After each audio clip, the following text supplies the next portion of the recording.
আজ আন্দোলনের 40 দিনের মাথায় এসে আমরা আমাদের যে চতুর্থ এবং পঞ্চম দফা দাবি ছিল এবং এর পাশাপাশি প্রিন্সিপাল সেক্রেটারির যে অপসারণের দাবি ছিল সেই দাবি নিয়ে আজকে আমরা চিফ সেক্রেটারির নেতৃত্বে যে টিম তৈরি হয়েছিল তার সাথে আমাদের মিটিংয়ের জন্য এসেছিলাম।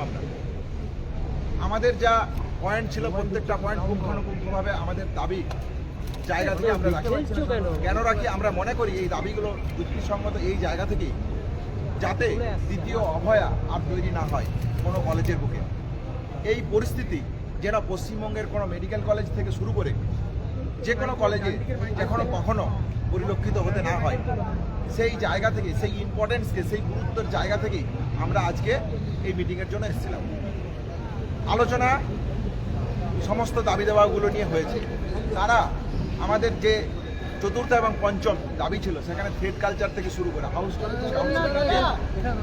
যে অস্বচ্ছতা, সেখান থেকে শুরু করে ডব্লিউবিএমসি ইলেকশনের যে সমস্যা, রোগী পরিষেবা নিয়ে যে ব্যাহত, এবং চতুর্থ সেফটি সিকিউরিটির প্রশ্নে সিসিটিভি থেকে শুরু করে সেমিনার রুম, ওয়াশরুম থেকে শুরু করে, এবং হচ্ছে যে কলেজ কমিটিগুলোতে আইসিসি তৈরি করা, যে কমিটিগুলো থেকে এতদিন থ্রেড কালচার এবং সিন্ডিকেট রাজ চলতো, হোস্টেল কমিটি থেকে শুরু করে, অ্যান্টি রেগিং কমিটি থেকে শুরু করে, যেগুলো কুকুর ভাষা হয়ে দাঁড়িয়েছিল এতদিন, সেইগুলো সম্পূর্ণ অপসারণ থেকে শুরু করে নতুনভাবে সেগুলো রিস্ট্রাকচার করা টাস্ক ফোর্সের মাধ্যমে, এবং কলেজ ওয়াইজ যে টাস্ক ফোর্স তৈরি করা, এবং সমূলে যে অপসংস্কৃতি কলেজগুলোর বুকে চলতো সেই গণতান্ত্রিক পরিবেশকে, সেই অপসংস্কৃতিকে মুছে ফেলা এবং গণতান্ত্রিক পরিবেশকে আরও বৃহত্তর করার জন্য রেসিডেন্ট ডক্টর অ্যাসোসিয়েশন এবং স্টুডেন্ট ইউনিয়নের যে দাবি আমরা রেখেছিলাম সেই দাবি নিয়ে আলোচনা হয়।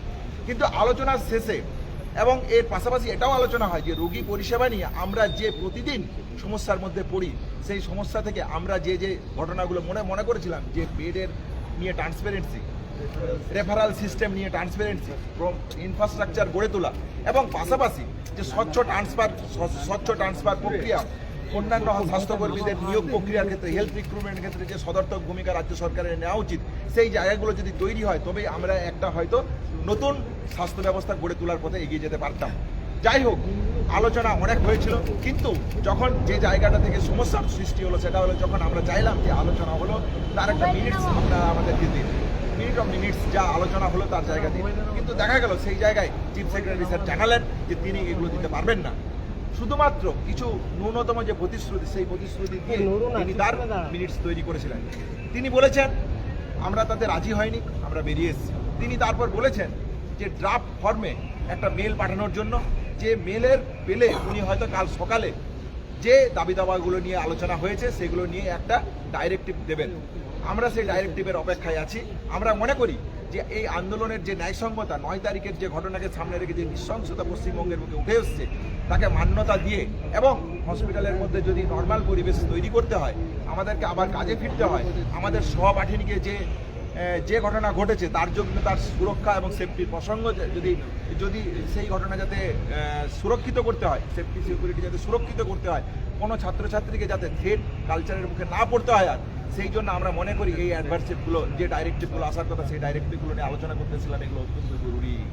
সেই জরুরির জায়গা থেকে আমরা বলতে চাই অতি দ্রুততার সাথে এই জায়গাটাকে দেখা হোক, এবং আমাদের হসপিটালের সাথে যে আমরাও তো অতি দ্রুততার সাথে কাজে ফিরতে চাই। তাহলে কাজে ফিরতে গেলে আমাদের যে দাবি দেওয়া ছিল, যে ন্যূনতম দাবি দেওয়া, সেই ডাইরেক্টিভের অপেক্ষায় আমরা আছি।